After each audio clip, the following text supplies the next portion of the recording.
The rise of Clara Hunsinger has been a rapid one. In the 2018 season, she asserted herself as one of America's best upcoming talents, winning both the national and continental U23 championships. The next year, Hunsinger became the first woman not named Katie Compton to win the U.S. Elite National Championship title in 15 years. She was fourth at the 2021 World Championships, and today I speak to Clara about working odd jobs to turn her pro cycling dream into a reality and her upcoming defense of her national championship title. So how do you feel about this run of World Cup Tour? We're starting with 3 races in America, and then we go into an additional 12 races in Europe. I mean, that's unprecedented. That's never happened before. How are you feeling? I honestly like it. It's nice to get it compact. It draws a lot more European racers when they only have to do 1 week of racing versus stretching it out over 3 weekends. Flying hot into it is, I think, how it needs to be done going into the future to make it really exciting and competitive. Let's talk about Waterloo real quick while it's still fresh in our minds. The women's race started out dry. It started raining right there at the end. How are you feeling going into that, and how did the race play out for you? The speed of US races without the Europeans is so much more relaxed and slower. And so I was definitely taken by surprise on the start line in Waterloo, just how fast it was and how it never slowed down. It was constant high pace from the time the light turned green all the way through the finish line. On the start line, really, that's when I'm like figuring it out. And even within the race, like if it starts raining during the race, what we're racing on lap 1 will probably be a lot different from what we finish on.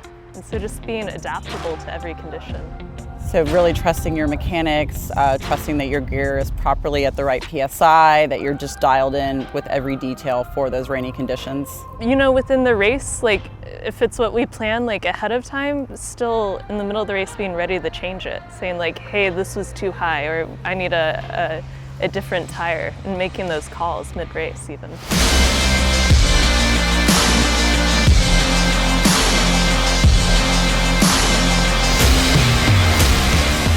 Let's talk about the history leading up to this moment. What was the last year for you like without having cyclocross in the USA, and how do you think that has maybe affected the start of your season this year? It was definitely a strange year. We went straight into Europe, and that was the only racing we did. And it is like going to a CON over there is like doing a World Cup here. It's just the same kind of intensity for every race. That year was such a great learning period. I really definitely felt not only my form, my fitness, but like my comprehension of cyclocross really elevate. After that, going into this past year, I feel like I'm at a step up of how I began racing in November last year, but it still takes like a moment to get back into that season, like get accustomed to those speeds. I really wanted to use road as a tool to help me with my cyclocross by getting comfortable in those like tight pelotons weaving through crazy terrain in Europe where you have like middle medians and suddenly you're thrown onto cobbles making a sharp right-hand turn, like really getting relaxed and comfortable going around that stuff and seeing how it pays off in like this really fast, aggressive racing that we have here.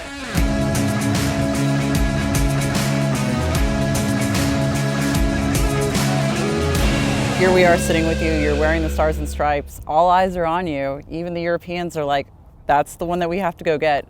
What's that been like, and what are you thinking this year for Nationals? Yeah, I'm trying to, keep my cool, keep relaxed for it. Really, it's going to be a different situation than 2019 in terms of location. 2019 it felt kind of like on my home turf in the Pacific Northwest, and this time we're out in Chicago, where it's going to be a different terrain, different conditions.